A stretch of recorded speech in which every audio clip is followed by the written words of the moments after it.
திமுகவின் அடிமை என்பதால் 3 சீட் கூடுதலாக காங்கிரசிற்கு கொடுக்கப்பட்டுள்ளது என காரைக்குடியில் அண்ணாமலை பேச்சு.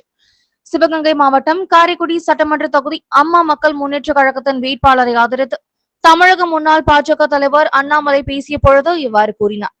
மேலும் காங்கிரஸ் கட்சியினால் மாநிலத்திற்கு எந்த பயனும் இல்லை, அது ஒரு காலி பெருங்காய் டப்பா என்று கூறியவர் 100 நாள் வேலை வாய்ப்பை திமுக நிறுத்திவிடும் என்றும் கூறினார். கடந்த 5 ஆண்டுகளில் 41,000 கோடியை தமிழகத்திற்கு மத்திய அரசு கொடுத்துள்ளது. சாதிக் பாட்ஷா போன்ற எல்லா குற்றவாளிகளும் திமுகவில் தான் உள்ளனர் என்றும் கூறியவர், திமுக கொடுத்த 511 தேர்தல் வாக்குறுதிகளில் வெறும் 70 வாக்குறுதிகளை மட்டுமே நிறைவேற்றியுள்ளதாக கூறினவர். வளைகுடா போரில் சுற்றியுள்ள அனைத்து நாடுகளுக்கும் பிரச்சனை, ஆனால் நமது நாட்டில் எந்த பிரச்சனையும் இல்லை எனவும், பெட்ரோல் கேஸ் தட்டுப்பாடு என்று திமுக பொய் சொல்வதாகவும் குற்றம் சாட்டினார்.